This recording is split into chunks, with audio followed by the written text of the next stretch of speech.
నమస్కారం. ఈరోజు మనం ఒక చాలా ఆసక్తికరమైన ఆలోచన గురించి మాట్లాడుకుందాం. ఒకసారి ఊహించుకోండి, ఒకవైపు వందల కోట్లు పెట్టి కట్టిన ఒక అభేద్యమైన కోట, మరోవైపు కేవలం ఒక చిన్న విత్తనం లాంటి దృఢమైన నమ్మకం. ఈ రెండింటిలో ఒక పెద్ద విపత్తు వచ్చినప్పుడు ఏది నిలబడుతుంది? పదండి దీని గురించి లోతుగా చర్చిద్దాం. ఇక్కడే ఉంది అసలు ప్రశ్న. జీవితంలో అనుకోని కష్టాలు, తుఫాన్లు వచ్చినప్పుడు మనల్ని నిజంగా నిలబెట్టేదేది?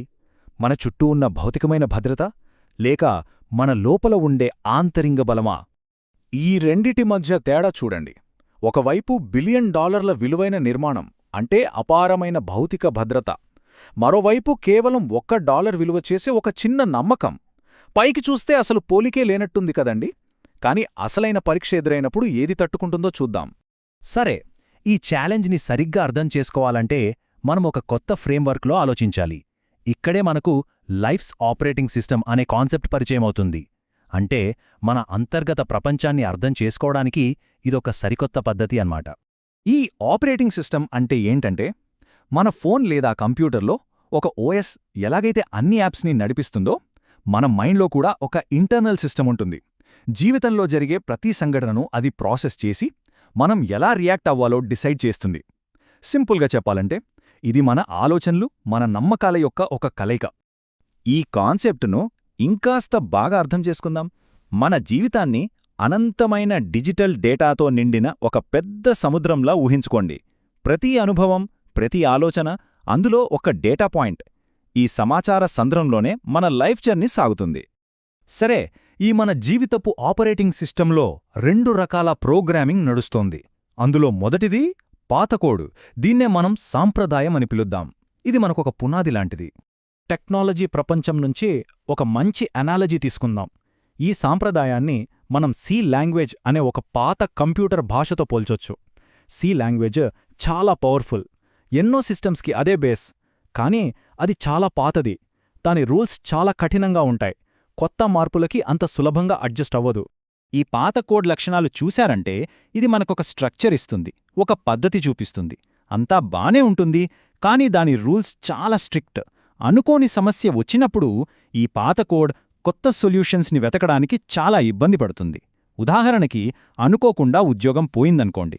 ఈ పాత కోడింగ్ వల్ల అయ్యో నా జీవితం అయిపోయింది అనే నిరాశలోకి వెళ్ళిపోతాం. కాని దీనికి ఒక ప్రత్యామ్నాయముంది. మన ఓఎస్ని ఒక కొత్త కోడ్తో అప్గ్రేడ్ చేసుకోవచ్చు. దాని పేరే పరివర్తన. ఇది ఒక పవర్ఫుల్, మోడర్న్ అప్గ్రేడ్ లాంటిది. ఈ పరివర్తనను మనం పైథాన్ అనే మోడర్న్ ప్రోగ్రామింగ్ భాషతో పోల్చొచ్చు. పైథాన్ చాలా సింపుల్, ఫాస్ట్, ఇంకా ఎలాంటి పరిస్థితికైనా చాలా ఈజీగా అడాప్ట్ అవుతుంది. తక్కువ కోడ్తో ఎక్కువ పనిచేస్తుంది. ఈ కొత్త కోడ్లో ఉన్న గొప్ప విషయమేంటంటే, ఇది మన పునాదినే పీకిపారేయదు. ఆ పాత కోడిచ్చిన స్ట్రక్చర్ మీదే ఇది బిల్డ్ అవుతోంది, కానీ చాలా వేగంగా పనిచేస్తుంది. కొత్త ఐడియాలకి ఓపెన్గా ఉంటుంది. మళ్ళీ అదే ఉద్యోగం పోయిన ఉదాహరణ తీసుకుంటే, ఈ కొత్త కోడింగ్ ఉన్నవాళ్లు సరే ఇది కొత్త స్కిల్స్ నేర్చుకోవడానికి ఒక అవకాశమని ఆలోచిస్తారు. సో ఈ 2 సిస్టమ్స్ మధ్య తేడా ఇప్పుడు మనకు చాలా క్లియర్గా కనిపిస్తోంది కదా. పాత కోడ్ అంటే సి లాంగ్వేజ్ ఒక ఫౌండేషన్ లాంటిది, కానీ స్లో అండ్ రిజిడ్. కొత్త కోడ్ అంటే పైథాన్ చాలా అడాప్టివ్, ఫాస్ట్, ఇంకా ఫ్లెక్సిబుల్. ఒకటి కాంప్లెక్స్ రూల్స్లో ఇరుక్కుపోతే ఇంకొకటి సింపుల్ సొల్యూషన్స్తో ముందుకు దూసుకెళ్తోంది.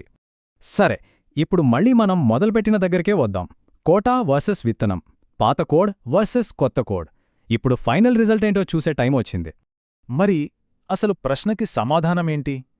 జీవితంలో నిజమైన కష్టం వచ్చినప్పుడు ఈ సిమ్యులేషన్లో ఏది నిలబడుతుంది, ఏది కూలిపోతుంది? మొదటి ఫలితం అపారమైన భద్రతకు గుర్తుగా నిలిచిన ఆ $1 బిలియన్ కోట అనుకోని ఒత్తిడికి తట్టుకోలేక పగుళ్లు బారడం మొదలవుతుంది. ఆ కోట ఎందుకు ఫెయిల్ అవుతోందంటే, అది ఆ పాత కఠినమైన సి కోడ్ మీద ఆధారపడి ఉంది. ఆ రిజిడ్ స్ట్రక్చర్ మారే పరిస్థితులకు తగ్గట్టు వంగలేక చివరికి విరిగిపోతుంది. అయితే ఆ చిన్న విత్తనం మాటేంటి? పైథాన్ లాంటి ఫ్లెక్సిబుల్, కొత్త కోడ్తో పనిచేస్తున్న ఆ చిన్న నమ్మకం.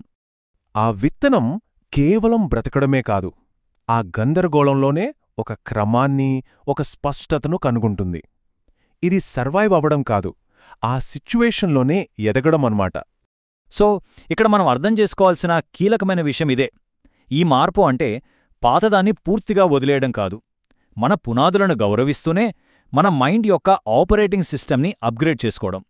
దీనివల్ల జీవితంలో ఎంత పెద్ద గందరగోళం వచ్చినా అందులో కూడా మనం ఒక స్పష్టతను, ఒక అవకాశాన్ని చూడగలుగుతాం. ఈ విశ్లేషణను ముగించే ముందు ఒక్క ప్రశ్న మిగిలి ఉంది.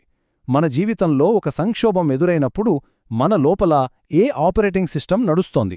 ఆ పాత, దృఢమైన కూడా, లేక ఈ కొత్త, అనువైన కూడా? ఒక్కసారి దీని గురించి ఆలోచించండి.